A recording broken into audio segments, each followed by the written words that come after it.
ఎవరు కూడా మాట్లాడొద్దు. ఏమైనా మీటింగ్లు ఉంటే ఫంక్షన్ హాల్ బయటకు వెళ్ళి మెయిన్ రోడ్లో పెట్టుకోవచ్చు, కొంచెంసేపు మాట్లాడుకోవచ్చు. ఈ యొక్క వివాహ ఆవరణంలో ఎవరు కూడా మాట్లాడొద్దు.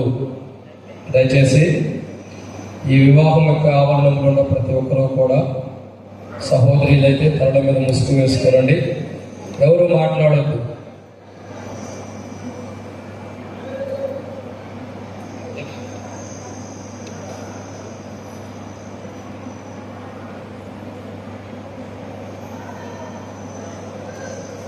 ప్రార్థన చేసుకుందాం. ఓ పెద్దనా మాట్లాడవాకండి, ఎందుకు మాట్లాడతారు? ఏడు కనపడుతుంది మీ స్వరం. ప్రార్థన చేసుకుందాం. అందరూ కళ్ళు మూసుకునండి. ఈ యొక్క వివాహం నిమిత్తమై దేవుడు క్రీస్తు యేసులో మరి సోదరుడు అనిల్ కుమార్, సహోదరి అనురాధాని దేవుడు మరి ఏకంగా సంసారాలుగా చేయడం కొరకై, వారి యొక్క వివాహ సమయము ఆరంభించడం కొరకై చిన్న ప్రార్థన చేసుకుందాం. ప్రార్థనతో కూడిక ఆరంభించుకుందాం. ప్రార్థన.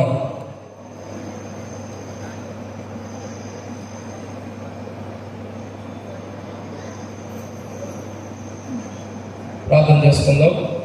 ప్రేమ కలిగిన పరలోకపు తండ్రి, పరిశుద్ధుడైన దేవ, మీ ప్రియ కుమారుడు మా ప్రభును మా రక్షకుడైనటువంటి ప్రభువైన యేసుక్రీస్తు ప్రభువు యొక్క సకల ఆశీర్వచన స్తోత్రాలను ఇచ్చిన మీ ఘనమైన శ్రేష్టకరమైన నామమును బట్టి మీకు వందనములు తండ్రి.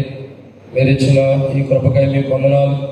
జగత్పునాలు వేయబడకమునిపై నేటి దినమున క్రీస్తు యేసులో మీరు ఏర్పరచుకున్న మీ ప్రణాళికను బట్టి మీకు స్తోత్రాలు తండ్రి. నీ ప్రజలైన వారు తండ్రి జగమరి ఈ దాసులు ప్రభా, సహోదరి అనిల్ కుమార్ని బట్టి, సహోదరి అనురాధను బట్టి మీకు వందనాలు. వారి ఇరువురిని ప్రభా మీరు జ్ఞాపకం చేసుకొని జగత్పునాలు వేయబడుతున్నపై వారి ఇరువురిని జతపరచాలని మీ దైవ సంకల్పంలో మీరు సమకూర్చిన మీ ప్రేమాంతటిని బట్టి, మీ సమకూర్పును బట్టి మీకు వందనము. ప్రేమ కలిగిన పరలోకపు తండ్రి, ఈ సమయంలో ప్రభా ఈ యొక్క వివాహం మరి ప్రభా కూడికి ఆరంభిస్తున్న సహాయం చేయండి. ఈ వివాహం అంతట్లో మీరే తోడుకొనండి. యేసును ఆయన శిష్యులు ఆ వివాహంలో పిలువబడి అన్నట్టు ప్రభా మొట్టమొదటిగా మీరు వివాహంకి రండి. ఈ వివాహంలో మీరు ఉన్నారని మేము స్తుతిస్తున్నాం ప్రభా. ఈ వివాహం అంతట్లో కూడా మీరు తోడుకొనండి. ఎక్కడ శత్రు మహిమ తెచ్చుకోకుండా కాపాడండి తండ్రి. మరి సహోదరుడు అనిల్ కుమార్, సహోదరి అనురాధన్ జతపరిచే విషయంలో కూడా దైవికమైన క్రమంలో మీరు సమకూర్చండి.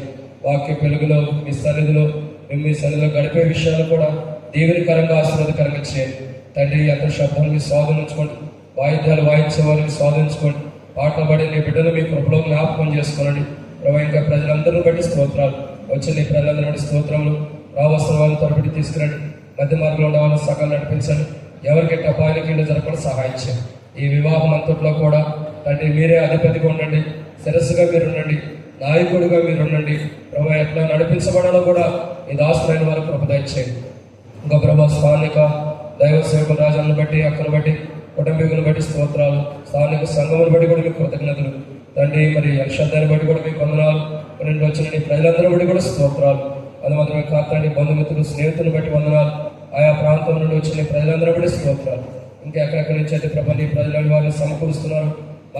వారికి ఎటువంటి అపాయాలకి జరగకుండా సహాయం చేయండి. సకాలంలో ఈ ప్రాంతంలో చేరడానికి కృపను అనుగ్రహించారు తండ్రి. ముందున్న సమయం మాకు ఎంతో దీవెనకరంగా చేయండి. ఆరంభ ప్రాంతంలో మీ నడిపింపు, పాటలు పడేటప్పుడు మీ స్వరం తండ్రి. మరి యొక్క వివాహ నిమిత్తమై వర్తమానం ధరించేటప్పుడు మీ ఆత్మాభిషేకం నడిపింపు తండ్రి. మరి అంత మాత్రం కాదండి, వివాహ సమయంలో కూడా మీరే తోడుకొనండి ప్రభా. పాటల్లో కానీ, ప్రమాణాల్లో కానీ, అదే రీతిలో ఆరాధనలో కానీ, ప్రమాణాలు కానీ ప్రభా. మరి వారు ప్రభా ఏదైతే తీర్మానం చేస్తున్నారు దేవ అన్నింటిలో కూడా తోడుకొనండి తండ్రి. వివాహ విషయంలో, రిజిస్ట్రేషన్ విషయంలో కూడా, రిజిస్టర్ విషయంలో కూడా సహాయం చేయండి ప్రభా. అన్ని విధాలు మీ దీవెన ఆశీర్వాదం తెచ్చుకోమని ప్రభా. మీ దీవెన ఆశీర్వాదం కుమరించుకొని మీరే మహిమాకంత ప్రభావం తెచ్చుకోమని ప్రార్థన చేస్తూ ముందున్న సమయం మాకు ఎంతో దీవెనకరంగా చేయండి. సహోదరుడు అనిల్ కుమార్, అదే రీతిలో సహోదరిని బట్టి వందనాలు, అనురాధను బట్టి వారి యొక్క వివాహ విషయం ఎంతో దీవెనకరంగా తండ్రి, మీకు మహిమకరంగా, శత్రు సిగ్గుకరంగా మీ నామ ఘనత కొరకై ఈ వివాహం ఉన్నట్టు సాయం చేయండి.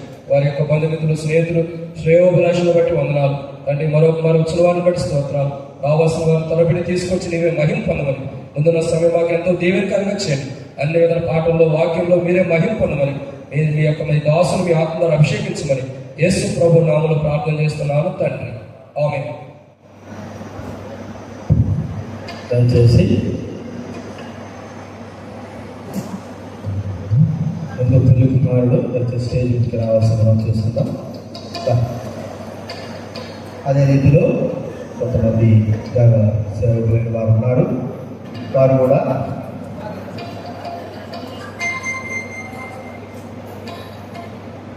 ప్రార్థన చేస్తారు.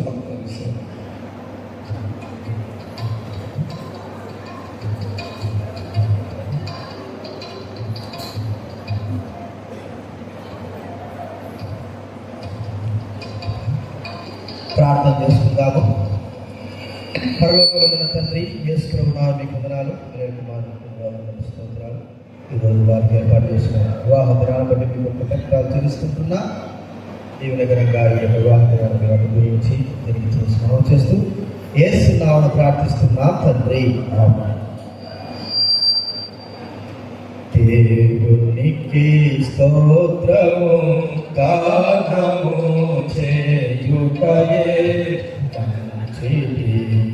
దేవునికి స్తోత్రము గానము చేయుటయే యెరూషలేము యెహోవాయే కట్టుచున్నవాడని, యెరూషలేము యెహోవాయే కట్టుచున్నవాడని, ఏ జనముకిలాగునా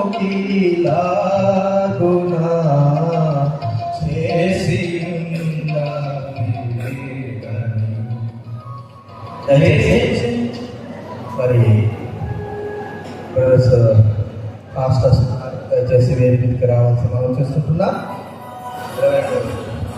జంగయ్య గారు, రెవరెండ్ ప్రణీత్ గారు, రెవరెండ్ ఈశ్వరయ్య గారు, దయచేసి మీరు త్వరగా వేదిక మీదకి వస్తే ఈ వివాహ దినాన్ని త్వరగా మీటింగ్ ప్రారంభించుకుంటారు.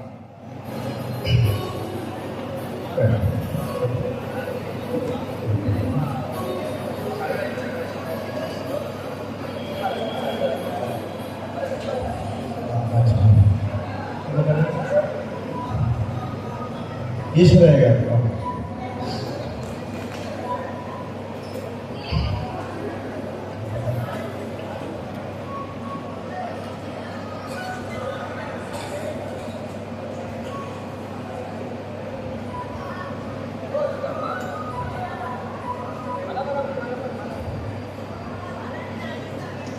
పాట పాడుకుందాం. పాట సంఖ్య 97. సాగిలపడి ఆరాధించడము సత్యముతో ఆత్మతో శ్రీ యేసు.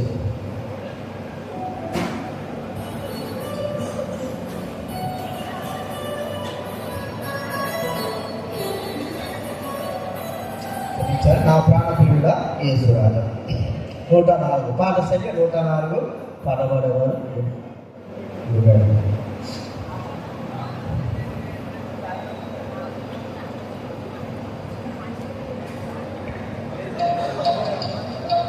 వెంకటన్న.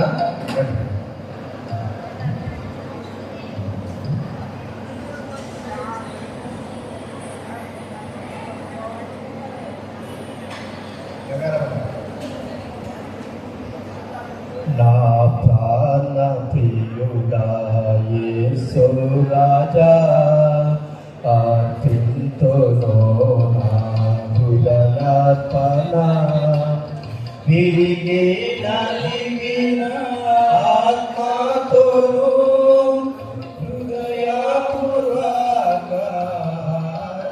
ఆరాధనతో సత్యముగా, విరిగే నలిగిన ఆత్మతోను హృదయపూర్వక ఆరాధనతో సత్యముగా, అద్భుత కరుణాలోచన ఆశ్చర్య సమాధాన ప్రభువా, అద్భుత కరుణాలోచన ఆశ్చర్య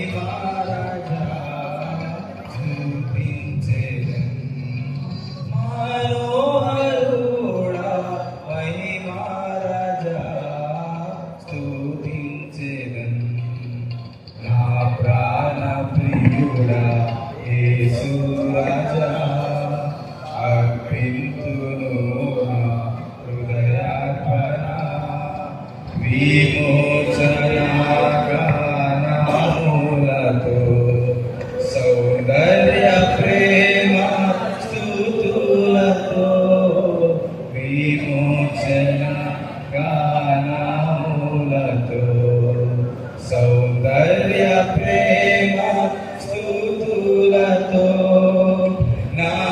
నమస్కరించి ఆరాధింతున్ హర్షింతునే పాడేదను నా ప్రభువా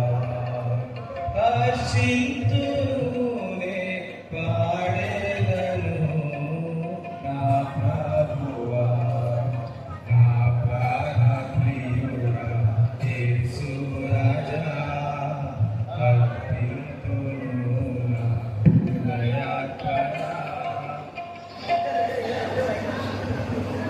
సర్వమునా పుట్టిన బిడ్డను కరుణింపగా తల్లి మరచునా సర్వమునా పుట్టిన బిడ్డను కరుణింపగా తల్లి మరచునా మరచినగా నీవెన్నడు విడువవు విడువవు విడపాయవు కరుణారజం మరచినగాని నీవెన్నడు మరువవు విడువవు ఎడబాయవు కరుణారాజం నా ప్రాణ ప్రియుడా యేసు రాజా అర్పింతును నా హృదయార్పణ విరిగే నలిగిన ఆత్మతోను హృదయపూర్వక ఆరాధనతో సత్యము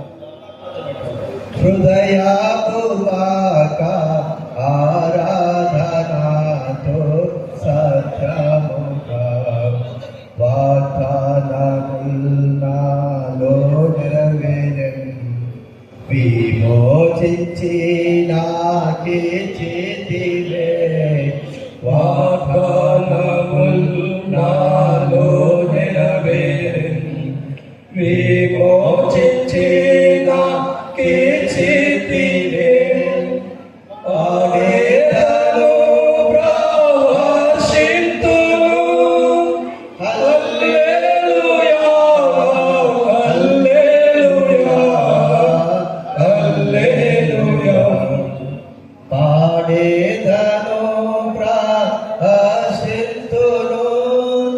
హల్లెలూయా హల్లెలూయా హల్లెలూయా నా ప్రాణ ప్రియుడా యేసు రాజా అర్పింతును నా హృదయార్పణ చివరిగా ఇంకొక పాట పాడుకుందాము.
Praise lord.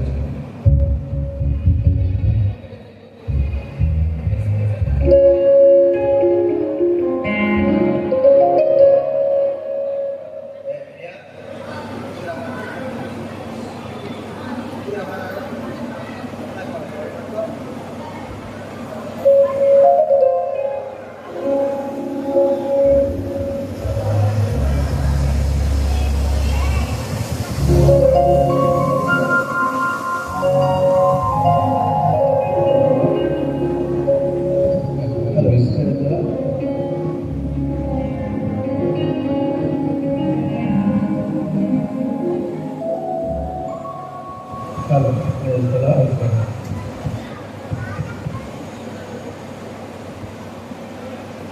Hello hello praise the lord. Hello hello praise the lord. Hello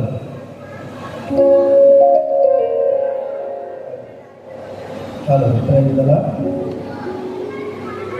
పాట పాడుతున్నాము. హలో హలో ప్రైజ్ 379 పాట సంఖ్య 379 పైన ఆకాశం కదా ఆ సౌండ్ ఏంటిది? Hello hello praise the lord. Hello hello hello hello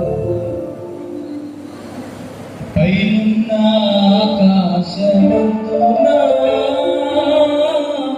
క్రిందున్న భూలోకమందున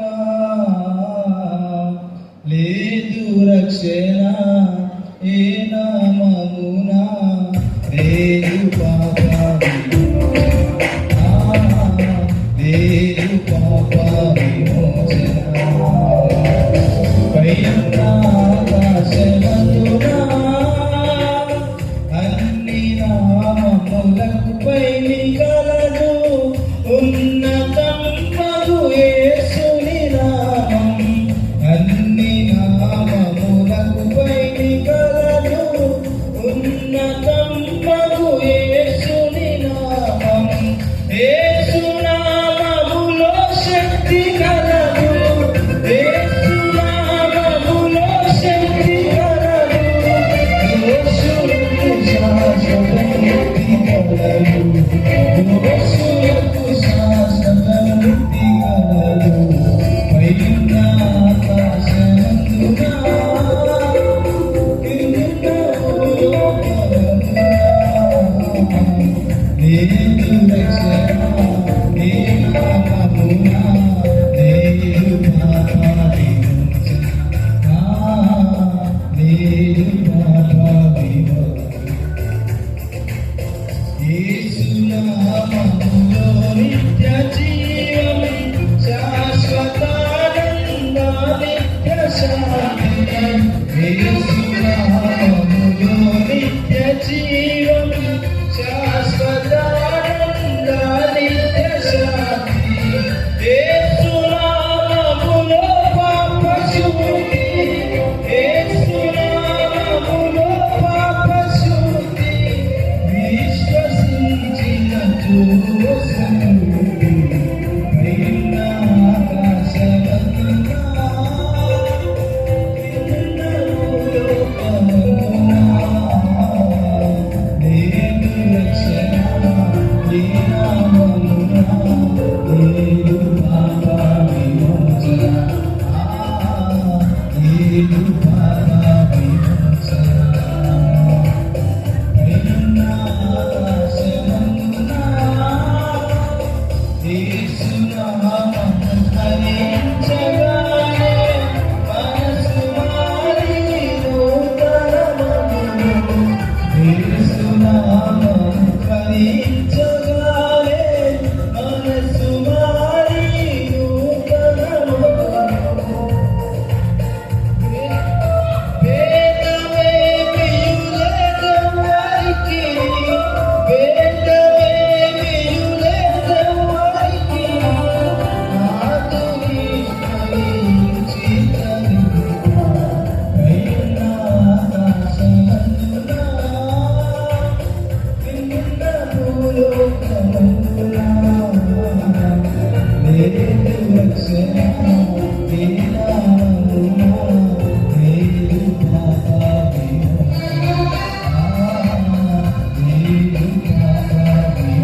మొదటి వచనం చివరి వచనం పాడుతున్నా.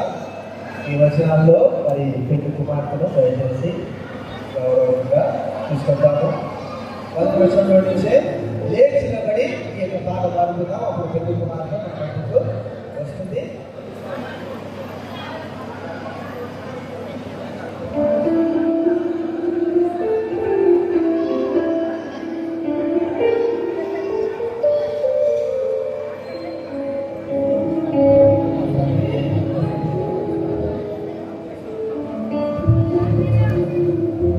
సభ్యురాలు త్వరగా రావాలి.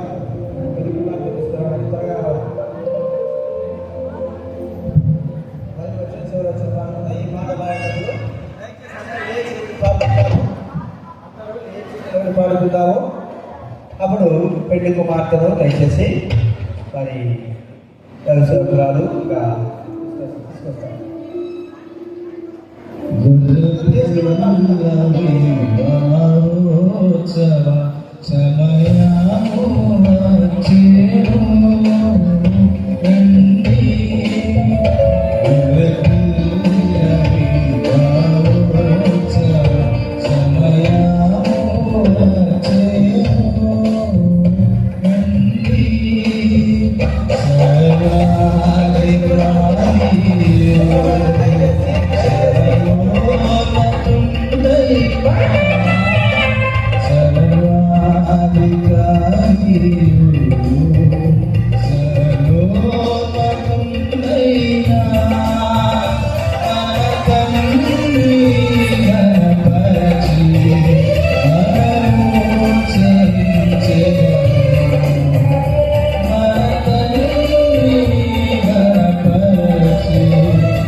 దేవుని వాక్యము మనము వర్తమానం కొరకు ఉంటాము. మనకు మరి ప్రార్థన ద్వారా ప్రారంభిస్తుందా జంగయ్య గారు ఈ యొక్క వాక్యం కొరకై ప్రార్థన ద్వారా ప్రారంభిస్తారు.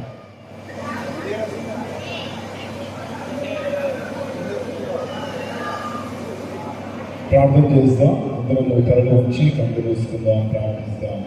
పరిశుద్ధుడవు పరిశుద్ధుడవు పరిశుద్ధుడవని ఇహమందులో పరమందులో పొగడబడుచు ఉన్న మా ప్రియ పరలోకపు తండ్రి, నీ పరిశుద్ధమైన పాదములకు వందనములు చెల్లిస్తూ ఉన్నాం. ఇదిగో తండ్రి యొక్క మధ్యాహ్న కాలంలో మరొకసారి పాదము చెంతకు వస్తూ ఉన్నాం. ఇదిగో తండ్రి మీ యొక్క అనాది సంకల్పము చేత ప్రభా, మీ బిడ్డలు అనిల్ కుమార్ను ఇదిగో అనురాగం ప్రభా, నేటి దినమున ఒక కుటుంబముగా మీరు కట్టబోతూ ఉన్నటువంటి విధానములకై నీ వందనములు చెల్లిస్తూ ఉన్నాం. ఇదిగో తండ్రి యొక్క వివాహ కార్యక్రమానికి చేరి వచ్చిన దైవజనులను ఇదిగో కుటుంబాల పక్షాన వచ్చిన బంధువులను రక్త సంబంధితులందరినీ మీరు దీవించండి. ఎదుగు తండ్రి ఈ బిడ్డలను ప్రత్యేకంగా మీ కృపలో జ్ఞాపకం చేసుకొని అయా బిడ్డలు చేయబోయే గంభీరమైన రూపంలో చెడగొట్టక వారి జీవితకాలం అంతా ఆయన వాటి ప్రకారం జీవించడానికి చూపమని ప్రత్యేకంగా ఆయన వివాహం కొరకు అయా నీ లేఖన భాగం ద్వారా ఆయన మీరే బిడ్డలతో మాట్లాడమని అయా మీ దాసుని యొక్క వాక్యం అందిస్తుండగా నేను ఆయన సిలువ చాట తనను మరుగుపరిచి మీరే తన ద్వారా మాట్లాడమని ఎదుగు తండ్రి యొక్క వివాహ కార్యక్రమం కూడా నిశ్చిత ప్రకారం జరపబడినట్లుగా మీరే సహాయం చేయమని ఈ కొద్ది మనవులు యేసునామములో అడిగి వేడుకుంటున్నారు పరమ తండ్రి. ఆమేన్. దయచేసి కూర్చోనండి. దేవుని వాక్యం మీద ఒక అరగంట సేపు దయచేసి దేవుని వాక్యము ద్వారా ప్రార్థన ద్వారా ఏదైనా సరే పరిశుద్ధపరచబడుతుంది. దేవుని యొక్క వాక్యం ద్వారా ప్రార్థన ద్వారానే వీరి యొక్క వివాహ జీవితం పరిశుద్ధపరచబడుతుంది. మీరందరూ కూడా దయచేసి మౌనంగా ఉండడం ద్వారా అక్కడిక్కడ తిరగద్దు, కూర్చోనండి. మనందరూ చాలా మంది కూడా క్రైస్తవులుగా ఉంటున్నారు కాబట్టి దేవుని వాక్యం గౌరవిస్తే కూర్చొని దయచేసి మౌనంగా దేవుని వాక్యం విందాం. ఒక అరగంట నిమిషం తర్వాత కార్యక్రమం అంతా కూడా పూర్తి చేయబడుతుంది. త్వరగానే పూర్తి చేయబడుతుంది. ఎవరు కూడా మరి మాట్లాడవద్దు.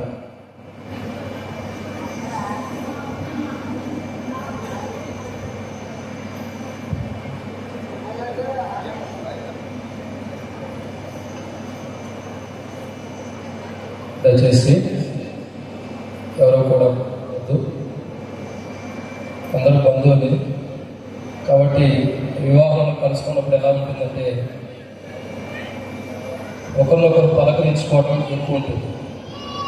ఎందుకంటే ఇది వివాహం కాబట్టి ఇట్లాంటి వివాహ సందర్భంలోనే మనం ఏం చేస్తామంటే ఒకరినొకరు కలుసుకుంటూ వస్తాం.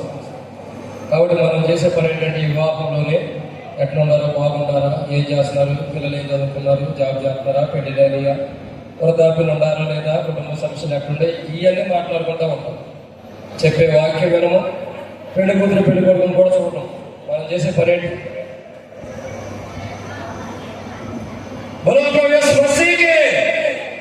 ఇటేనండి అందరూ మాట్లాడుకోవద్దు, ఎవరు కూడా మాట్లాడుకోవద్దు, చెప్పేది వినాలా.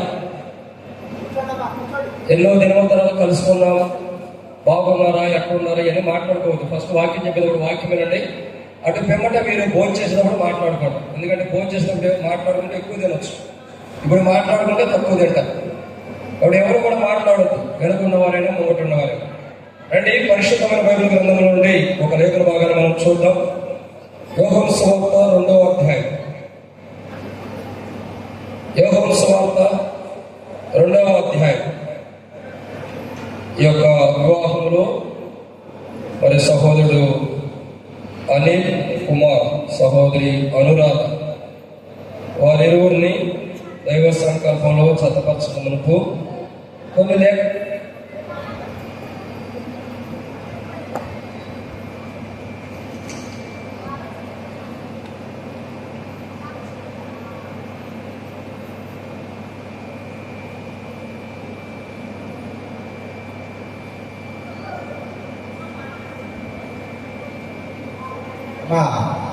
దయచేసి మాట్లాడద్దు అని చెప్పిన. మీరు వాక్యం చెప్పరు సిస్టర్స్, మీకే చెప్పండి. మీరు మాట్లాడద్దు అంటున్నాడు. వాక్యం ముఖ్యం, ప్రాముఖ్యం. ఇలాగా మాట్లాడుకోండి. చెప్పింది ఇంట్లో అర్థం అవుతుంది మీకు.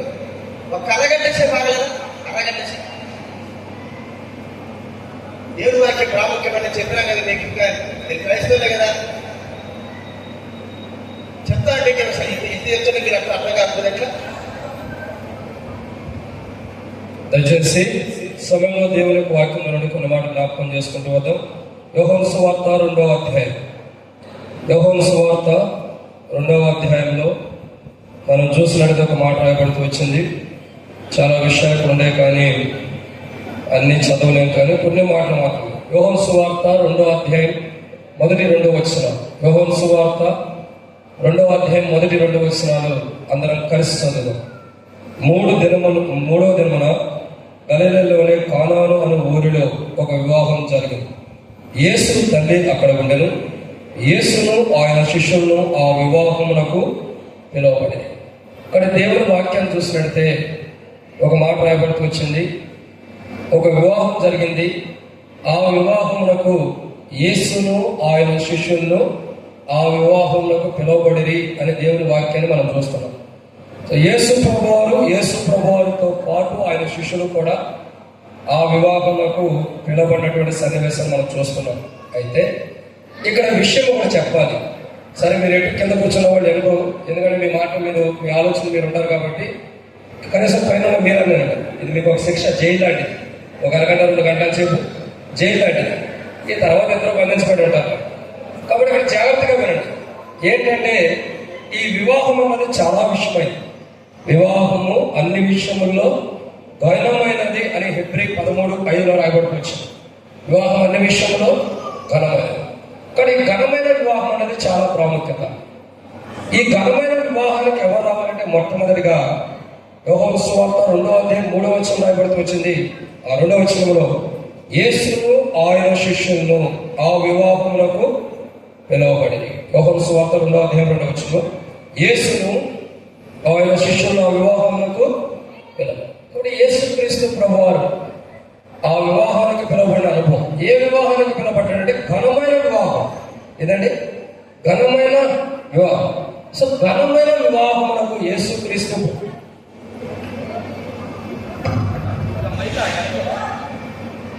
మైకు వెనక్కి ఉండాలి. కొంచెం మాట్లాడుకున్న తర్వాత మరి నేను చెప్తాను. మైక్ వెనక్కి ఉండాలి. ఎవరు మాట్లాడుకుంటారు? కూర్చోబట్టి కూర్చోరు. ఒక పావుగంట కూర్చోలేక మౌనంగా ఒక హాఫ్ అవర్. ఎందుకంటే మాట్లాడుకుంటారు. వివాహం అయిన తర్వాత అందరూ మాట్లాడుకుంటారు కదా, ఎక్కడున్నారు, ఏంటి, ఎక్కడ, ఏం చేస్తున్నారు, పిల్లలు ఎక్కడున్నారు, పెద్దలు ఎక్కడున్నారు, అందరూ మాట్లాడుకుంటారు కదా. దేవుని సన్నిధిలో ఉన్నప్పుడు కొంతసేపు ఓపికతో ఉండండి. ఇక్కడ దేవుని వాక్యం చూసినట్టే యేసును ఆయన శిష్యుల వివాహం పిలువబడ్డారు. ఏ వివాహం అంటే ఘనమైన వివాహంలో యేసు ప్రభువారు ఆయన శిష్యులు కూడా పిలువబడ్డారు.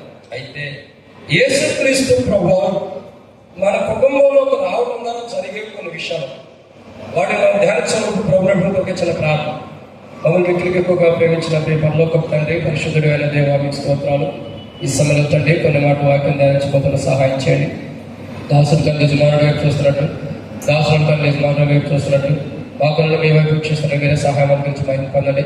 దయచేసి నీ ప్రజల పక్షాన్ని కొన్ని దయచేతున్నదైతే జ్ఞాపకం చేసుకునండి. మీ దాసుడు ప్రభావ మీ కుమారుని బట్టి, సహోదరి అనురాధను బట్టి వందనాలు. వారి ఊరిని క్రీస్తులో జతపరచడానికి ఇష్టపడినందుకు వందనాలు. ఈ రోజు నేటి దినంలో వారిని జతపరుస్తున్నందుకై కూడా వందనాలు. ఈ సమయంలో తండ్రి వారి వివాహం నిమిత్తమై వచ్చిన ప్రజలందరూ సువార్త ప్రకటించుకోవడానికి ఇచ్చిన కృపకై వందనాలు. కొన్ని మాట వాక్యం ధ్యానించబోతున్న సహాయం చేయండి. దాసుల కంటే యజమానుల వైపు చూస్తున్నట్టు, దాసుల కంటే యజమానుల వైపు చూస్తున్నట్టు వాకులను మీ వైపు వీక్షిస్తుండగా మీరే సహాయం గురించి మహిళపొందారు.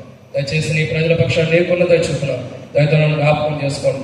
కింద కొంచెం నీ ప్రజల కంటే నేను యోగ్యుడి కాదు, వారికంటే నేను గొప్పవాడి కాదు, నిష్ప్రయోజనమైన దాసులను ఒప్పుకుంటూ మీ మీద ఆధారపడుతూ తెరవబడిన ఆకాశం మాకు అనుగ్రహించి, ఆకాశం ఎప్పి పడదానంత విస్తారమని పరిశుద్ధాత్మను అభిషేకించి దాంతో మాకు మీరు మాట్లాడి మహిళ మరి ఈ వాగ్మంతా దీవించమని వచ్చిన వారిని రక్షించమని యేసు ప్రభు నామములో విశ్వాసంతో ప్రార్థిస్తున్నాను తండ్రి. ఆమేన్. అక్కడ ప్రియులారా, దేవుని వాక్యాన్ని చూసినట్టయితే ఒక మాట రాయబడుతూ వచ్చింది. యేసు క్రీస్తు ప్రభువారు ఆ వివాహానికి ఇచ్చారు. ఆ వివాహం ఎలాంటిదంటే ఘనమైన వివాహం అని దేవుని వాక్యాన్ని మనం చూస్తూ వస్తున్నాం.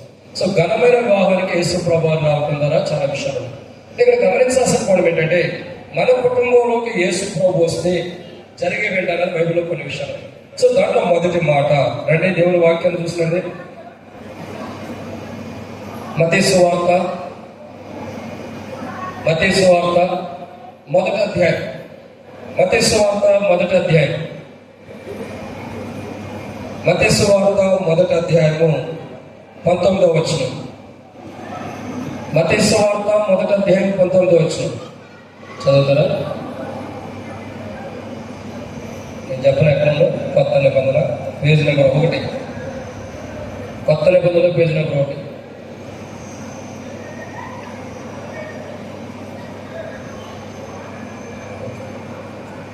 మత్తయి సువార్త 1వ అధ్యాయం. సహోదరి చాలా ఆత్మీయ స్థితిలో స్పీడ్గా ఉన్నారు, చదువుతున్నాడు కాబట్టి చదవడం. మత్తయి సువార్త 1వ అధ్యాయం 19వ వచనం. మత్తయి సువార్త 1వ అధ్యాయము 19వ వచనం. ఆమె భర్త అయిన యోసేపు నీతిమంతుడై ఉండి ఆమెను అవమానపరచుకున్నాక రహస్యముగా ఆమెను విడవలాడ ఉద్దేశించాడు.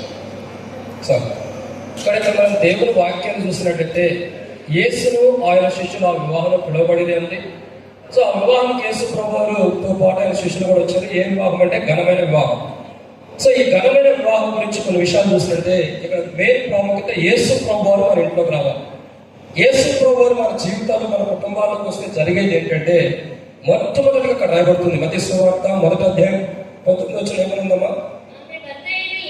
ఆమె భర్త అయిన యోసేపు నీతిమంతుడై ఉండి. సో మొట్టమొదటి కోణం ఇక్కడ గమనించినట్టయితే యేసుక్రీస్తు ప్రభువారు మన కుటుంబంలోకి వచ్చినప్పుడు, యేసు ప్రభువారు మన జీవితాల్లోకి వస్తే, యేసు ప్రభువారు మన కుటుంబంలోకి రాకుండా అంటే మనం ఫస్ట్ ఆయన ఆహ్వానించాలి. సో ఆయన మన కుటుంబంలోకి వచ్చినప్పుడు జరిగే మొదటిది ఏంటంటే మనం నీతిమంతులుగా ఉంటాం. ఇప్పుడు చూడండి ఏమైనా వచ్చింది, వారు ఇరువురు చూడండి, వారి ఇరువురు ప్రదానం చేయబడిన తర్వాతే కదా యేసు ప్రభువు కన్యకైన మరియ గర్భమున బిడ్డగా రూపింపబడింది. ఆ తర్వాత ఏం జరుగుతుంది? యేసు గురించి రాయబడిన మాట ఏంటండి? ఎవరు వచ్చింది? యోసేపు నీతిమంతుడు. ఎలా ఉన్నాడండి? నీతిమంతుడై ఉన్నాడు. సో ఇక్కడ గమనించాల్సిన కూడా ఏంటంటే యేసుక్రీస్తు ప్రభువు మన కుటుంబంలోకి వస్తే మొట్టమొదటిగా జరిగే మొదటి పని ఏంటంటే మనం నీతిమంతులుగా తీర్చబడతాం. సో బైబిల్ ఒక్క మాట ఉంది, నీతిమంతుడు లేడు, ఒక్కడు లేడు. సో దేవుని వెతుకువాడు ఎవరు లేరు, అందరూ త్రోవ తప్పి ఏకముగా పనికిమాలి వారే బైబిల్. సో నీతిమంతుడు లేడు, ఒక్కడు లేడు. కానీ బైబిల్ చెప్పేటటువంటి మాట ఏంటంటే యేసుక్రీస్తు ప్రభువు మన కుటుంబంలోకి రాకుండా, యేసు ప్రభువు మన జీవితంలోకి రాకుండా, యేసు ప్రభువు మన కుటుంబంలోకి వచ్చి ఉంటుందా, మన హృదయంలోకి రాకుండా మన జీవితం ఎలా ఉంటుందంటే నీతిమంతులుగా తీర్చబడతాం. కానీ బైబిల్ అంటే కదా నీతిమంతుడు లేడు, ఒక్కడు లేడు. యేసుక్రీస్తు ప్రభువు లోకానికి రాకమునుపు భూమి మీద నీతిమంతుడు అంటే ఎవరూ లేరని నా మాట కాదు కానీ బైబిల్ సెలవిస్తుంది. నీతిమంతుడు అంటూ ఎవరు లేడు, ఒక్కడు కూడా లేడని దేవుడు వాక్యం సెలవిస్తారు. ఇక్కడ ప్రియులారా, ఈరోజు మనం గమనించాల్సిన కూడా ఏంటంటే యేసుక్రీస్తు ప్రభువు మన హృదయంలోకి వస్తే ప్రకటన గ్రంథం 3వ అధ్యాయం 7వ వచ్చింది, ఇదిగో తలుపు నద్ద నుండి తట్టుచున్నాను, ఎవడైనా నా స్వరం తలుపు తెరిచినా నేను నాతోనూ భోజన సావాసం కలుగుతామని ప్రభువు సెలవిస్తున్నాడు. ఇక్కడ హృదయం అనే తలుపు తట్టినప్పుడు ఆ హృదయం అనే తలుపు తెరిచి యేసు ప్రభువు నా హృదయంలోకి వచ్చి ఉండని హృదయంలోకి ప్రభువును ఆహ్వానిస్తే, ప్రభు యేసు ప్రభువు మన హృదయంలోకి వస్తే ఖచ్చితంగా మనం నీతిమంతులుగా తీర్చబడతాం. సో ఇక్కడ గమనించండి, యేసును ఆయన శిష్యులను ఆ వివాహంలో పిలవబడ్డారు. సో పిలవటం ద్వారా ఏం జరుగుతుంది? అక్కడ ఘనమైన వివాహంలో ఆయన ఉంటూ వచ్చారు. సో ఘనమైన వివాహంలోకి యేసు ప్రభు వస్తే మొట్టమొదటిగా మన జీవితంలో నీతి యొక్క అనుభవంలోకి వస్తాం. సో బైబిల్ చెప్తుంది కదా నీతిమంతుడు లేడు, ఒక్కడు లేడు. మరి నీతిమంతులు అయితే నీతిమంతుడికి ఎలా తీర్చబడతాం? మన నీతిమంతుడు భూమి మీద ఒక్కడు లేడని బైబిల్ అంటారు. మరి నీతిమంతుడు ఎలా వచ్చాడంటే భూమి మీదకి అపోస్తలుడైన పౌలు రోమీయులకు రాసిన పత్రిక 6వ అధ్యాయం 5వ అధ్యాయం 9వ వచనం రాయబడుతూ వచ్చింది, యేసు రక్తము ద్వారానే మన జీవితాలు మార్చబడి నిశ్చయంగా నీతిమంతులుగా తీర్చబడి రాబోతున్న ఉగ్రతను మనం తప్పించబడమని బైబిల్ అంటుంది. సో మన జీవితంలో యేసు ప్రభు మన హృదయంలోకి వస్తే, ఆయన మన కుటుంబంలోకి వస్తే మనం ఆయన రక్తం ద్వారా కడగబడి, ఆయన కలువరి శిలువలో కాచిన రక్తం, ఆయన కలువరి శిలువలో చెల్లించిన రక్తం, ఆయన మన కొరకై మనందరి పాపముల కొరకై కలువరి శిలువలో ఆయన కార్చిన నిబంధన నిత్య నిబంధనలతో కూడా స్వచ్ఛమైన పరిశుద్ధమైన ఆ రక్తము ద్వారా మనం కడగబడటం ద్వారా నీతిమంతులుగా తీర్చబడతాం. ఏం చేయబడతాం? నీతిమంతులుగా తీర్చబడతాం. సో ఇక్కడ మొట్టమొదటిగా యేసు ప్రభువు మన కుటుంబంలోకి వస్తే నీతిమంతులుగా మనం తీర్చబడతాం. సో నీతిమంతులు ఎక్కడ ఉంటారు అది మీకు తెలుసా? నీతిమంతులు ఎక్కడ ఉంటారు అంటే నీతిమంతులు తమ తండ్రి రాజ్యంలో జ్యోతుల్లోనే ప్రకాశించేవారు ఉంటారు. సో ఈరోజు మనం గమనించాల్సిన పని ఏంటంటే మొట్టమొదటిగా యేసు ప్రభువు మన హృదయంలోకి రావాలంటే యేసు ప్రభువు మన హృదయంలోకి ఆహ్వానించాలి. ఆయన మన హృదయంలోకి వస్తే మనం చేయాల్సిన పని ఏంటి? ఏం చేయవలసిన ఆయన మనం నీతిమంతులుగా మారుస్తాడు.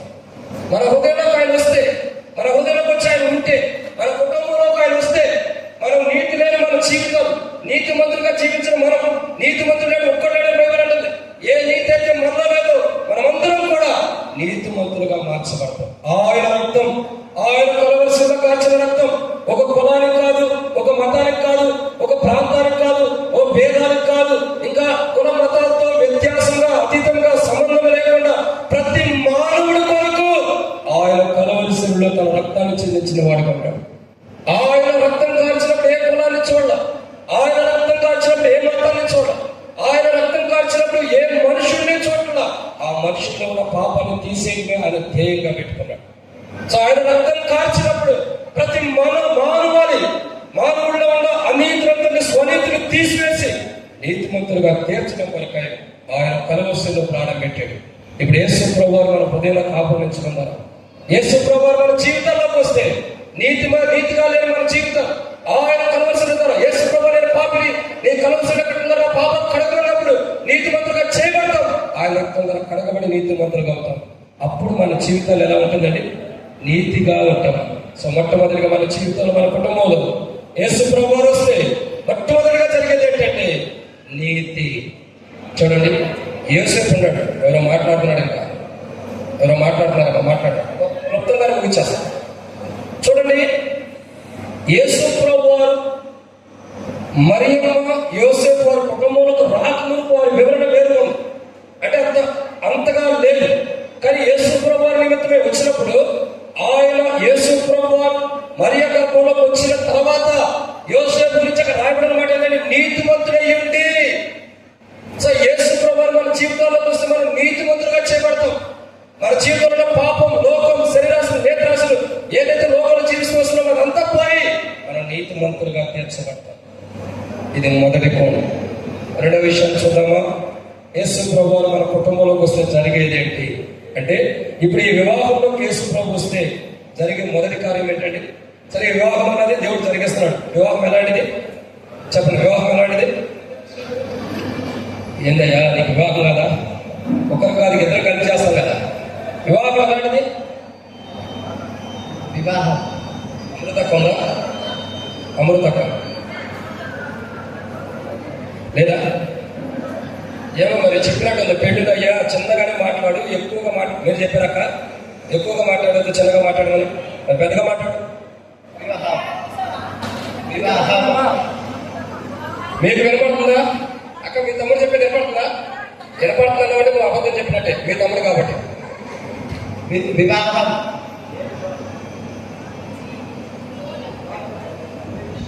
అన్ని విషయాల్లో ఘనమైన. ఇక్కడ ఈ వివాహం ఎలాంటిదంటే ఘనమైనది. ఈ ఘనమైన వివాహం యేసు ప్రభువుని ఆహ్వానించాము. కాబట్టి ఈ పెళ్లి పత్రిక వేసినప్పుడు నేను అదే చెప్పిన ఏ వాక్యం అంటే యేసులో ఆయన శిష్యుల వివాహం పిలవబడిన కట్టమని. సో మొట్టమొదటిగా యేసు ప్రభువుని వివాహంలో ఆహ్వానించాము. ఆయన రావడం ద్వారా ఏం జరుగుతుందంటే నీతిమంతులుగా తీర్చబడతాం. అంటే మనలో ఏ నీతి అయితే లేదో మన నీతి అంతా ఎలాంటిదంటే బైబిల్ అంటుంది మానవుడి యొక్క నీతి క్రియలన్నీ మురికి గుడ్డ లాంటివి. మన నీతి క్రియలు మురికి లాంటి. సో మురికి గుడ్డ లాంటి మన నీతి క్రియలు మన జీవితాన్ని స్వచ్ఛమైన తెలుపుదల అంటే పరిశుద్ధత కలిగిన వారిగా ఆయన రక్తం ద్వారా ఆయనని మనం ఆహ్వానించడం ద్వారా ఆయన రక్తం ద్వారా ఆయన కడిగేది మొదటి. రెండో విషయం చూసినట్టే ఇక్కడ రాయబడిన రెండవ కోణం మత్తయి సువార్త మొదటి అధ్యాయం. మత్తయి సువార్త మొదటి అధ్యాయం మనం చూసినట్లయితే 19వ వచనం మన చదువుకోమా. ఆమె భర్త అయిన యోసేపు నీతిమంతుడై ఉండి ఆమెను చాలా రెండో కోణం చూస్తున్నాం. మొట్టమొదటిగా యేసు క్రీస్తు ప్రభువు మరియమ్మ యోసేపు యొక్క కుటుంబంలోకి రావడం ద్వారా యోసేపు నీతిమంతులుగా తీర్చబడ్డాడు. యోసేపు యొక్క అనుభవం ఎలా ఉందండి? నీతిమంతులుగా చేయబడ్డాడు. యేసు ప్రభు వారి యొక్క రక్తం ద్వారా కడగబడిన అనుభవంలో మనం చూస్తూ వస్తున్నాం. రెండోగా చూసినట్లయితే యేసు ప్రభు వారు మరియమ్మ యోసేపు యొక్క కుటుంబంలోకి రావడం ద్వారా రెండో జరుగుతున్న సన్నివేశం ఏంటంటే అతడు అవమానపరచనల్లక. ఏం చేశాడండి? అవమానపరచనల్లక. చూడండి, ఇప్పుడు భార్యాభర్తలుగా చేయబడిన వారందరూ కూడా నా వైపు చూపించి నేను చెప్పే మాటలు వినండి జాగ్రత్తగా. ఎవరికైతే వివాహం జరిగిందో, ఎవరైతే భార్యాభర్తలుగా జతపరచబడి ఉన్నారో వాళ్ళందరూ నా వైపు చూడాలి. ఏం జరుగుతూ వచ్చిందమ్మా? ఆమె భర్త ఆయన యోసేపు ఏం చేస్తూ వచ్చాడు? అవమానపరచనల్లక. ఏం చేశాడండి? అవమానపరచబడదు. అంటే యోసేపు తన భార్యని ఏం చేశాడండి? అవమానపరచల. ఒక్కొక్కసారి వివాహం జరిగినటువంటి దంపతులు, అది భర్త అయినా భార్య అయినా, వివాహం జరిగినటువంటి కుటుంబీకులు ఎలా ఉంటారంటే ఒకరినొకరు అవమానపరుచుకునే కోణంలో ఉంటుంది. ఎలా ఉంటుందండి? ఒకరినొకరు అవమానపరుచుకుంటారు. ఇలా చూసావా, మా భార్య చూసావా ఎట్టుందో, మా ఆవిడ చూసి ఎట్టుందో అని అవమానపరుచుకునే వాళ్ళు ఉంటారు. నేను ఒక సన్నివేశం చెప్తా. నేను ఒక వివాహంలో జరిగినటువంటి సిచ్యువేషన్ ఇట్లాగే ఫంక్షన్ హాల్లో జరిగింది. ఏంటంటే ఫస్ట్ ఆఫ్ ఆల్ ఒక అబ్బాయి ఒక అమ్మాయిని చూడటానికి పెళ్లి చూపులకు వెళ్ళాడు. వివాహానికి వెళ్ళాడు, పెళ్లి చూపులు చూశాడు. పెళ్లి చూపుల్లో చూశాడు. చూసిన తర్వాత నీతో కూడా ఎవరు వచ్చారు పెళ్లి చూపులకి? ఎవరు ఒక్కడే చూసొచ్చావు? అయ్యో, లవ్ మ్యారేజ్. సరే, కాబట్టి ఆ వ్యక్తితో పాటు కుటుంబీకులు కూడా వెళ్ళారు. పెళ్లి చూపులకి వెళ్ళారు. పెళ్లి చూపులు అయిపోయిన తర్వాత చూసేసాడు. ఓకే, కాస్త ఆ పెళ్లి కుమార్తె ఎలా ఉందంటే కొద్దిగా నల్లగా ఉంది. ఎలా ఉందమ్మా? ఇక్కడ ఎవరో చేస్తున్నారే అక్క, నువ్వే చెప్పాలి. నువ్వే అడుగుతున్నావు అక్క, అన్నిటి ముందు నువ్వే ఉన్నావు. ఎట్లా ఉంది పెళ్లి కుమార్తె? చెప్పండి. నల్లగా ఉంది. సరే, అంతా అయిపోయింది. పెళ్లి జరిగే టైంలో ఫంక్షన్ హాల్లో పెళ్లి కుమార్తెని తీసుకొస్తున్నాం. ఆ ఫంక్షన్ హాల్లో చూడగా ఫుల్ ఏసీ. ఎలాంటిది? AC function hall. పెళ్లి కుమార్తెని తీసుకొస్తుంటే మనకి క్రమం ఏంటంటే ఫస్ట్ పెళ్లి కుమార్తెను కూర్చోబెట్టి తర్వాత పాట పాడేటప్పుడు పెళ్లి కుమార్తెని తీసుకొచ్చి స్టేజ్ మీద కూర్చోబెడతారు. మొదట పెళ్లి కుమార్తె కూర్చోబెట్టి ప్రార్థన చేసి కూర్చోబెట్టి స్టార్ట్ చేశారు. పెళ్లి కుమార్తె వస్తుంది. పెళ్లి కుమారుడు ఇక్కడ నుంచి చూస్తున్నాడు. ఏం చూస్తున్నాడు? ఆమె ఆటలు చూస్తున్నాడు. ఆమె వస్తున్న విధానం చూడక దూరం నుంచి చూస్తా మనకి దగ్గరికి రాగానే ఆమె ఎలా ఉందంటే చాలా సౌందర్యంగా ఉంది. ఎలా ఉంది? చాలా సౌందర్యంగా, చాలా అందంగా ఉంది. చాలా అందంగా ఉండేసరికి ఈయనకు మధ్యలో ఉండే డౌట్ వచ్చింది. ఏంటా డౌట్? నేను పెళ్లి చూపులో చూసినామే ఏమైనా కాదు. ఏ డౌట్ వచ్చిందని? నేను పెళ్లి చూపులో చూసినామా ఏమో కాదా? ఎందుకు? పెళ్లి చూపులో చూసినప్పుడు నల్లగా ఉంది, ఇప్పుడు వచ్చినప్పుడు తెల్లగా ఉంది. ఏదో దుర్బుద్ధి ఏం పుట్టిందంటే ఎవరో కూడా తెల్లటామే కదా, అందరూ వచ్చేప్పుడు పెళ్లి చేసేసుకుందామని ఓకే అని డిసైడ్ అయిపోయాడు. ఆమె ఎవరైనా తర్వాత నేను చూసినప్పుడు నల్లగా ఉంది, ఇప్పుడు తెల్లటం వస్తుంది, ఎవరైతే నేను పెళ్లి చేసుకుంటానని సంతోషంగా ఉంటాడు. నాకున్నావా? చూసినావా కదా? చూసుకో. ఓకే, అట్లాగే ఓకే అనుకున్నాడు. తెల్లటం వచ్చేసి నేను నల్లటం పెళ్లి చూసాడు, తెల్లటం వచ్చింది, ఎవరో కూడా చేసుకుందామని కూర్చున్నాడు. కొంతసేపటికి ఇట్లాగే కొంతమంది సేవకులు చెబుతూ ఉండగా ఆమె దురదృష్టం కొద్దీ, ఈ అదృష్టం కొద్దీ కరెంట్ పోయింది. ఏమైందంటే కరెంట్ పోవడం ఏం జరుగుతుందంటే ఇక్కడ మరి తెల్లగా అంటే ఈ సహోదరి లాగే కొద్దిగా క్రీమ్ కలర్ శారీ కట్టుకుని వచ్చింది. ఇప్పుడు ఏం జరుగుతుంది అంటే కరెంట్ పోవడంలో ఆ క్రీమ్ కలర్ శారీ అంతా కూడా కలర్గా మారిపోతుంది. ఏదో కలర్గా మారిపోతుందని చూసుకుంటే ఆ ముఖం మీద వేసిన ఫేస్ ప్యాక్ అంతా కూడా కాలిపోయి చీర మీదకి వచ్చేసింది. ఇప్పుడు అసలు రూపం వచ్చేసింది. ఏ రూపం? పెళ్లి కొడుకు నిరాశ పడుతున్నాడు. ఫస్ట్ చూసింది నల్లటాన్ని, వచ్చింది అని తెల్లటామా, ఇప్పుడు మళ్ళీ ఏమేమి ఉంటాయి అంటే కొంతమంది వేషాలు ఉంటారు. మరి చూడండి, దేవుడు ఏ రూపం ఇచ్చాడో దాంతోనే ముందు కదా సంతోషించాడు. ఎంత చక్కగా పెళ్లి చేసుకోబోతున్నారు.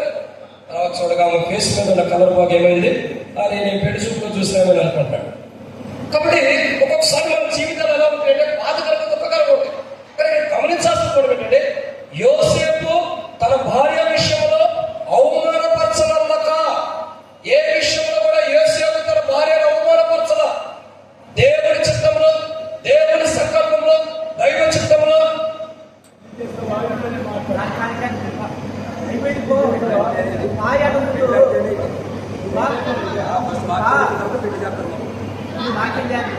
రాగానే కాలు పట్టుకుని చేతులు పెట్టడం కాదు. ఆ క్రమం ఏంటంటే పెళ్ళంటే చెప్తాను కోరుతున్నాంలో కానీ కొంచెం అడుగుచ్చు. మా క్రమం ఎట్లా ఉంటుంది? కొన్ని కోణాల క్రమాలు వేరుకుంటాయి. మాకేంటంటే వాక్యం చెప్పిన తర్వాత పెళ్లి చేస్తారు. కాబట్టి దేవుడి వాక్యాన్ని చూసినట్టయితే ఏంటంటే అవమానపరచడం.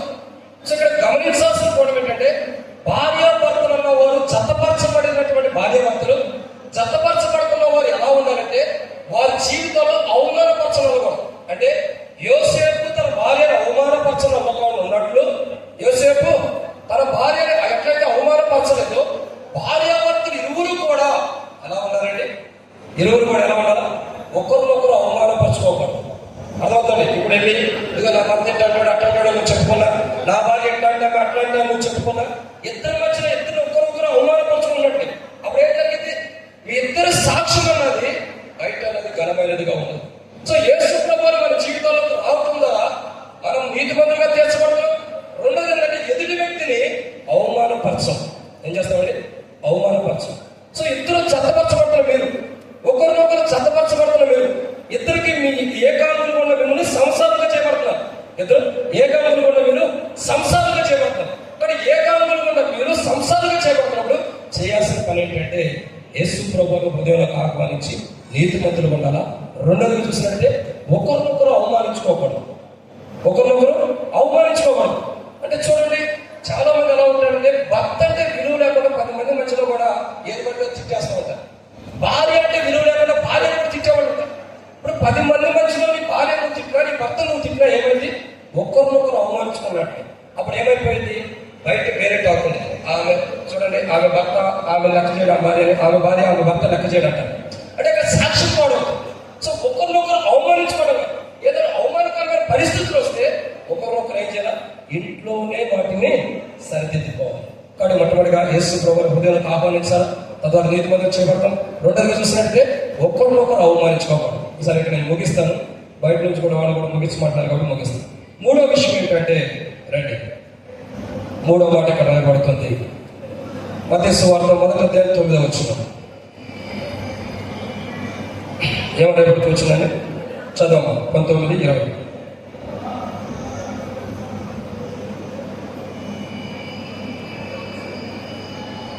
చదువుతారు లేదా? 19 మొదట 19:20 వచ్చిన. ఆమె భర్త అయిన యోసేపు నీతిమంతుడై ఉండి ఆమెను అవమానపరచుకొనక రహస్యముగా ఆమెను విడనాడ ఉద్దేశించాడు. చాలా. కాబట్టి ఇక్కడ యోసేపు యొక్క సంతోషకరమైన జీవితాన్ని ప్రవర్తన చూస్తూ వస్తున్నాం. అతను నీతిమంతుడు. రెండోదిగా అతను చూడగా ఎలాంటి వాడు? అతడు నీతిమంతుడు. రెండోదిగా చూడగా అతడు అవమానపరచడం. సో ఇద్దరు జీవితాలు, భార్య భర్తల జీవితాల్లో నీతిమంతులుగా ఉండాలా, అవమానపరిచే జీవితం ఇద్దరిలో రాకూడదు. ఒకరినొకరు అవమానపరచుకోకూడదు. ఒకరినొకరు ఎలా ఉండాలా? నీతిమంతులుగా ఉండాలి. అప్పుడే మీ కుటుంబ జీవితం ఎంతో సవ్యంగా సాగింది. ఒకరినొకరు అవమానించుకున్నప్పుడు కుటుంబంలో నీతి లేనప్పుడు, నీతి అంటే యేసు ప్రభువే. మన జీవితంలో కుటుంబంలో యేసు ప్రభు లేకపోయినా మన జీవితంలో అనుమానించేది, అవమానించే పరిస్థితి ఉండా కుటుంబం ఎప్పుడు కట్టుబడదు. అది ఎప్పటికి ఎలా ఉండదండి? చిరిగిపోయిన కాగితం లాగా ఉండే తప్ప కట్టుబడదు. ఇది మొదలు. ఇక్కడ మనం చూస్తున్నాం. ఇంకొక అనుభవం ఏంటంటే, లూకాసు వార్తలో యేసు ప్రభువు అనుభవం రావడం జరిగే రెండో కోణం ఏంటంటే, లూకాసు వార్త మొదటి అధ్యాయం. లూకాసు వార్త మొదటి అధ్యాయం. ఇక్కడ చూడండి, ఒక మాట చూసినట్టయితే ఇక్కడ రాయబడిన మాట 28వ వచనం. లూకాసు వార్త మొదటి అధ్యాయం 28వ వచనం. ఆ దూత చదవమ్మా. లోపలికి వచ్చి ఆమెను చూచి, దయాప్రాప్తురాలా, నీకు శుభము, ప్రభువు నీకు తోడై ఉన్నాడని చెప్పారు. చాలా. కాబట్టి ఇక్కడ మనం చూస్తున్న కోణం ఏంటంటే, దయాప్రాప్తురాలా, నీకు శుభము.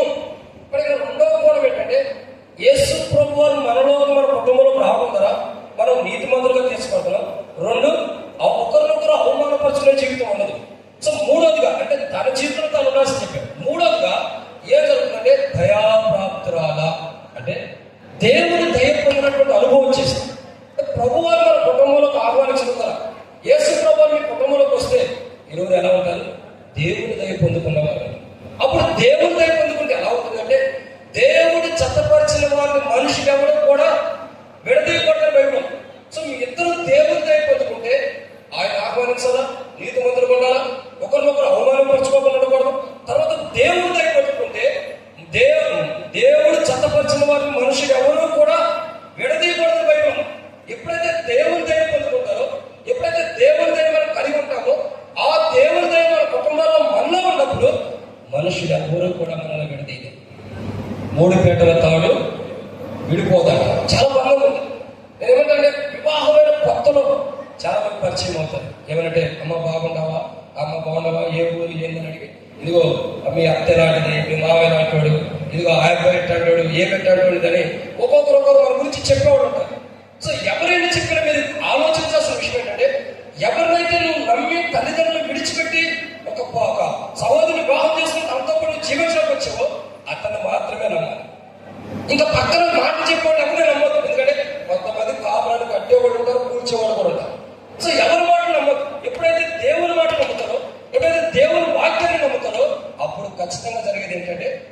దేవుని దయ పొందుతాం. అప్పుడు మిమ్మల్ని ఎక్కడో కూడా విడదీయలేనంత బంధం క్రీస్తులో మీకు ఏర్పరచబడి వాడు ఇది దేవుని దయ పొందిన వారు ఉన్నారు. మరొక మాట చూడాలండి, ముగిస్తాను. మరొక కోణం ఏంటంటే ఇక్కడ ఇంకో మాట 28 వచనంలో, నీకు శుభము, ప్రభు నీకు తోడై ఉన్నాడు. ఇక్కడ మూడో కోణం మనం చూసినట్టయితే, ఒకటి ఆయన మన వివాహానికి ఆహ్వానించిన ద్వారా మన జీవితంలో నీతిమంతులుగా చేయబడతాం, ఆయన మనలోకి వస్తే. రెండు, ఒకరినొకరు అవమానించుకోం, అంటే ఒకరంటే అర్థం చేసుకుంటాం. ఇప్పటిదాకా నీ మనస్తత్వం వేరు, బ్రదర్ మనస్తత్వం వేరమ్మా, ఇద్దరిది వేరు. ఇప్పుడు ఏం జరిగింది? ఒక మాట చెప్పాలంటే ఒకే వారిలో 2 కత్తులు ఉన్నట్టు. ఇప్పుడు ఏం చేయాలి? 2 ఒకదాని కూడా కలిసిపోయినట్టు ఉండాలి. ఇప్పుడు వరకు నీ మనస్తత్వం వేరు, ఈయన మనస్తత్వం వేరు. ఇప్పుడు ఏం చేయాలి? ఒకరినొకరు అర్థం చేసుకోవాలి. అప్పుడే జీవితం బాగుంటుంది. అయితే ఇక్కడ రాయబడిన మాట ఏంటంటే, ప్రభు నీకు తోడై ఉన్నాడు. బంధువులు విడిచిపెట్టావు. బైబిల్లో స్త్రీ ఉంది, ఎవరంటే ఆమె పేరు చెప్పినట్లయితే రెబెకా అనే సహోదరి ఉంది. ఆమె జీవితం చూడగా బంధువులు విడిచిపెట్టింది, కుటుంబం విడిచిపెట్టింది, కలిగిన వారందరూ విడిచిపెట్టి వాగ్దానం దేవుని కుమారులు దేవుని బిడ్డ పంపిన మాటలు నమ్మి వచ్చేసింది. దేవుడు ఆమె తోడుగా ఉన్నాడు కాబట్టి ఆమె గర్భంలో వచ్చిన జలపాతంలో ఒకదానికొకటి వస్తూ అధికమైన ఆశీర్వాదం పొందిందిగా వచ్చింది. సో ఈ వివాహం ఏంటంటే, ప్రభు మన జీవితంలోకి వస్తే జరిగేది ఏంటంటే ఆయన మనకు తోడుగా ఉంటాడు. నువ్వు కుటుంబాన్ని విడిచిపెట్టచ్చు, నీ తల్లిని, నీ తండ్రిని, దాదాపు 20 సంవత్సరాలు 30 సంవత్సరాలు పెరిగినటువంటి కుటుంబాన్ని, ఊరిని, తల్లిదండ్రులు విడిచిపెట్టచ్చు. ఇప్పుడు నీకు తోడుగా ఉండేది ఎవరంటే వాడకంటే మొదట దేవుడు తోడుగా ఉంటాడు. సో ఆయన ఆహ్వానిస్తే ఆయన తోడుగా ఉంటాడు.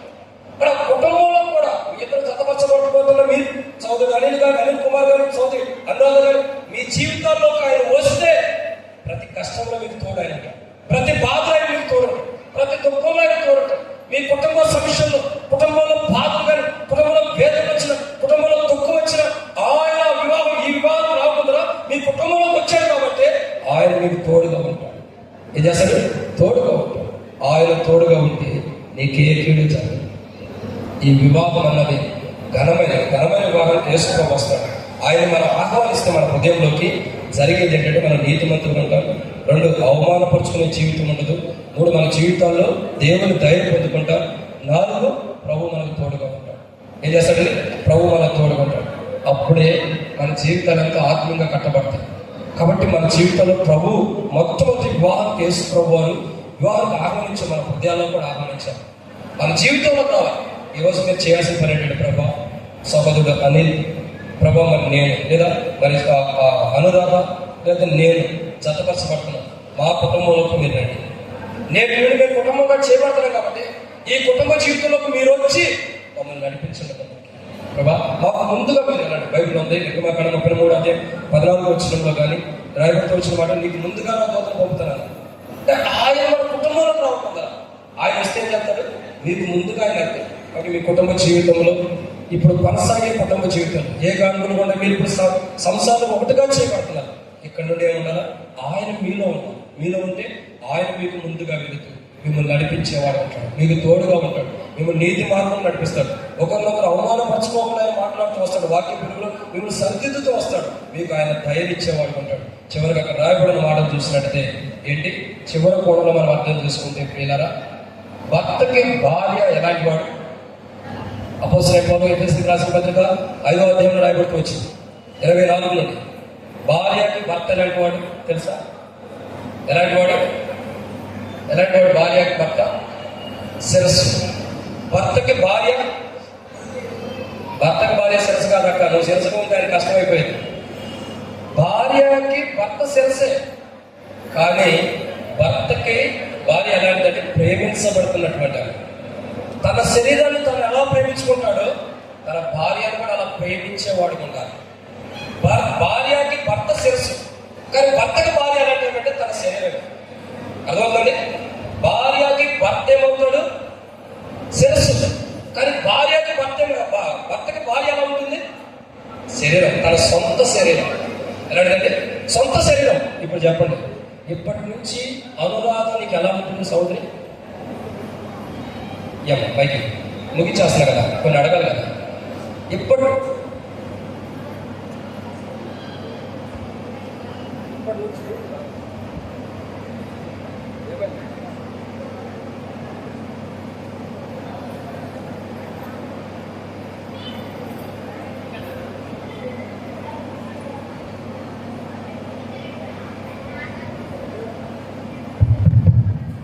ఇప్పటి నుంచి అనిల్ కుమార్కి అనురాధ ఎలా ఉంటుంది? ఎలా ఉంటుంది చెప్పు. ఎలా ఉంటుందంటే నీ సొంత శరీరం కాదు. ఇప్పుడు నీ శరీరానికి ఎంత ఎక్కువసేపు దూకుంటావు, తల ఎక్కువసేపు, మొఖానికి ఫేస్ ప్యాక్ ఇవన్నీ ఎంత మంచి బట్టలు ధరించుకుంటావో అంత మంచిగా చూసుకోవాలి నీ భార్య. అంటే నీ శరీరమే, నీలో ఉండి తీయబడిన ప్రకటనకే కదా, అంటే నీ శరీరమే. కానీ నీ ఎలా ఉండాలా? నా శరీరం అని నువ్వు ఎంచుకోవాలి. నువ్వు ఎట్లా చూడాలమ్మా? ఈ సహోదరి పడి ఎలా చూడాలి? శిరస్సు దాకా. ఇతడు నా శిరస్సు. ఒక స్త్రీకి తల, ఒక పురుషుడికైనా స్త్రీకైనా మనిషికి తల ఎంత ఘనమైనదో నీ భర్త నీకు అంత ఘనమైన వాడు. నీకు నీ భార్య నీ సొంత శరీరంలోనే ఉంది. కాబట్టి ఇద్దరు ఒక్కొక్క సొంత శరీరం నీ శరీరం గాయపరుచుకుంటావా? మొదలు పెట్టి కొట్టుకోవు కదా. ఎందుకు కొట్టుకోవు? నీ శరీరం అంటే నీకు ప్రేమ. అదే నీ భార్య ఎలా చూడాలి? నీ భార్య ఎలా చూడాలంటే మా అన్న నువ్వు కూడా నీ భర్తని శిరస్సులాగా చూడాలి. నీ తలకి ఎప్పుడూ కూడా ఏది కూడా తగ్గించుకోగలవు. ఘనమైన రీతిలోనే తలను చూసుకోగలవు. అలా నీ భర్తను ఘనమైన అనిపించాలా? నీవు నీ సొంత శరీరంలో నీ ప్రభు నీ యొక్క భార్యను ప్రేమించినప్పుడు యేసు ప్రభు మీ కుటుంబంలోకి వచ్చి మీకున్న అవసరం తీర్చి మీరు నీతిమంతులుగా చేసి మీ జీవితాల్లో ఆయన దయని, ఆయన కృప నుంచి ఆయన మీకు తోడుగా ఉండి మీరు ఎరువును అవమానపరచుకొని అనుకోకుండా మీ కుటుంబాన్ని ఆత్మీయంగా కట్టేవాడు ఉంటాడు. కాబట్టి ఏ కారణాలుగా ఆయన మీరు సంసారంగా చేపడతారు. కాబట్టి ప్రభు మీ కుటుంబంలోకి వచ్చి మిమ్మల్ని ఈ రీతిలో కట్టి ఎక్కడి నుంచి మిమ్మల్ని దేవుడు తన మహిమలో గొప్ప కార్యం చేసుకుంటూ మీ కుటుంబ జీవితాలు ఒకరినొకరు అర్థం చేసుకుంటూ ముందుకు వెళ్ళడానికి ఈ వివాహ విషయం అంతట్లో కూడా ప్రభు ఈ వివాహమే కాదు మీ జీవించే కాలం అంతే దేవుడు మీతో ఉండి మీరు చేసే ప్రమాణాన్ని బట్టి దేవుడు మీకు తోడుగా ఉండను కాక. ఆమేన్. దయచేసి ఈ వాక్యం కొరకు అయిపోయింది. కొద్ది నిమిషాల్లో వివాహం పూర్తి చేయబడుతుంది. ప్రణీత్ గారు ప్రార్థన చేస్తారు. తర్వాత రెవరెండ్ జంగయ్య గారి కార్యక్రమంతో కూడా నడిపిస్తారు. ప్రణీత్ గారు ప్రార్థన చేస్తారు.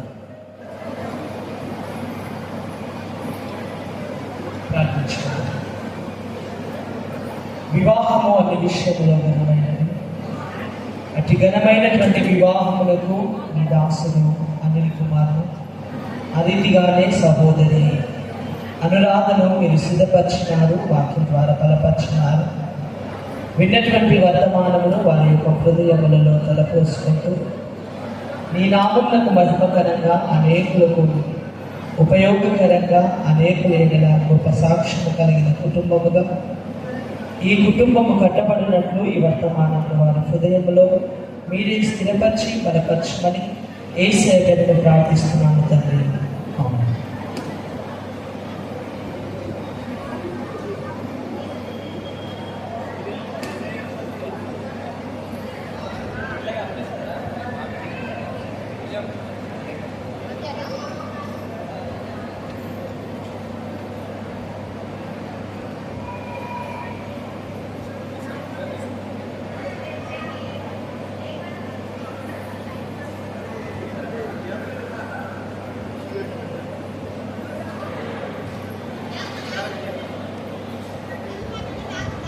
ఈ యొక్క పరిశుద్ధ వివాహ కార్యక్రమంలోనికి మనం ప్రవేశిద్దాం. ఇప్పటి వరకు ఇరువురి యవన బిడ్డలను ఉద్దేశించి చక్కటి వాక్య భాగాన్ని మనకు అందించిన దైవ సేవకులకు నిండైన వందనాలు చెల్లిస్తున్నాను. ప్రత్యేకంగా ఈ యొక్క అనిల్ కుమార్ అనురాధల యొక్క వివాహ కార్యక్రమానికి ఇరు కుటుంబాల పక్షాన వచ్చినటువంటి బంధువులను, స్నేహితులను, రక్త సంబంధులందరినీ కూడా ఈ యొక్క వివాహ కార్యక్రమానికి ఆహ్వానిస్తూ ప్రత్యేకంగా మరపల్లి సంఘ పెద్దలను, సంఘమంతటిని కూడా ఈ యొక్క వివాహ కార్యక్రమానికి ఆహ్వానిస్తున్నాను. దయచేసి వివాహము జరిపించబడుతూ ఉంది కనుక ఇరువురి కుటుంబీకులు తీసుకుని వచ్చినటువంటి బంగారు ఆభరణములను, పుస్తకములను